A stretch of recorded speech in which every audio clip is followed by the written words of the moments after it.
Me contaba Fausto Espotorno, del estudio Orlando Ferreres y Asociados, que habían hecho la historia de la inflación. Sí.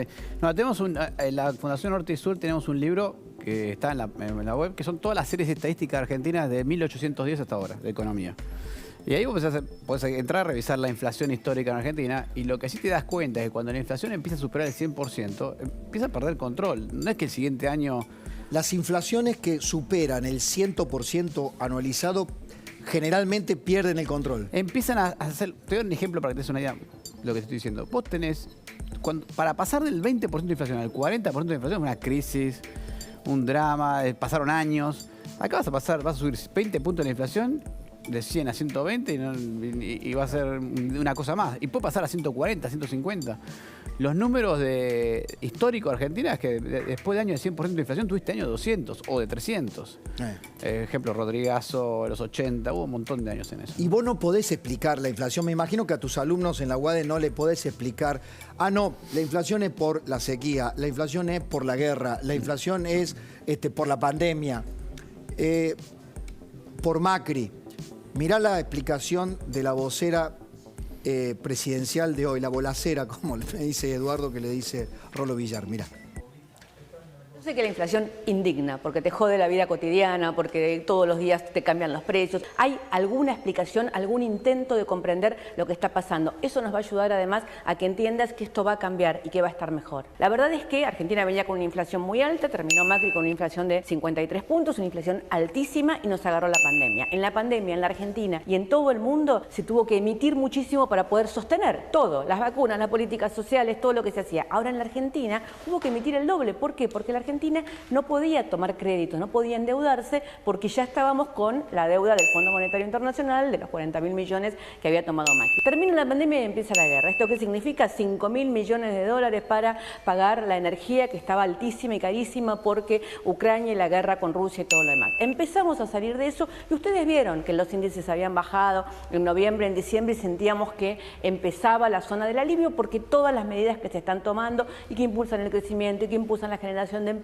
nos permitía sentir que estábamos un poco mejor. ¿Y qué pasó? La sequía. Estamos trabajando un montón, que nos dicen que empieza a cambiar la tendencia y que el mes que viene de nuevo habrá una desaceleración como la que tuvimos en noviembre y en diciembre, y que ponemos todo nuestro esfuerzo todos los días para que la situación mejore. Si una alumna te hace un videito para explicarte el proceso inflacionario, ¿qué le pones? Bueno, si la alumna hace el video está bien, pero es una alumna, pero no está en el gobierno, digamos. Porque acá yo casi que explicaría todo al revés.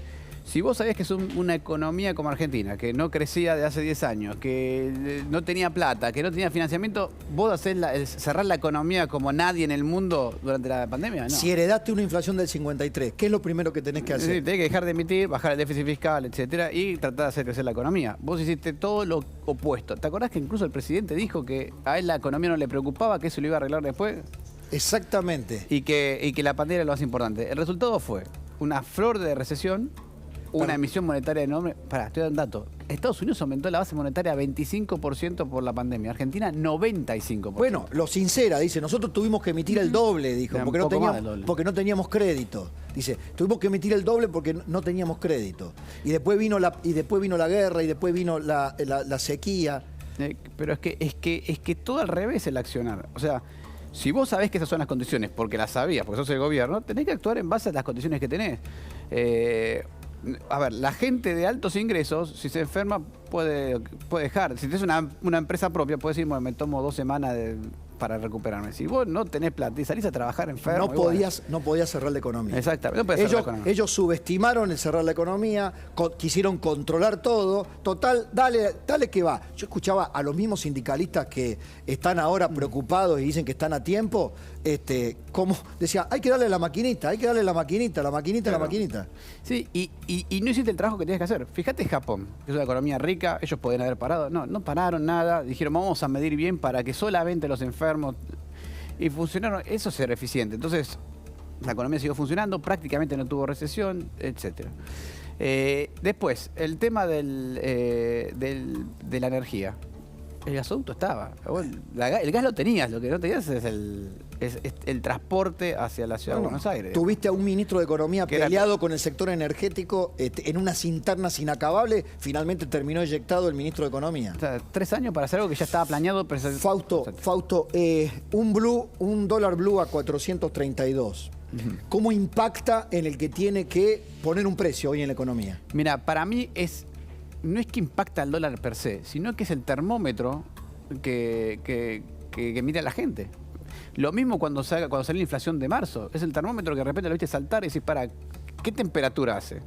Entonces, yo lo que creo es que el dólar per se, el blue, lo que hace es mostrar al mercado que tenés una temperatura dentro de la economía que es más alta de lo que esperabas, que los problemas son más graves de lo que esperabas, y hace que todo el mundo cambie sus expectativas para peor y actúe de otra manera, ¿no? Acaba la gente que se va sumando, ya llega Eduardo. Acaba de dar un dato, Fausto Espotorno.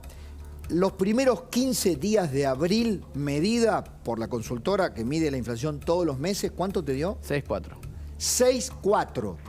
En la última semana, ¿cuánto te dio? La segunda semana, un 1% más se sumó. Sumó 1%, había dado 5,4 la primera semana, más 1 en la segunda.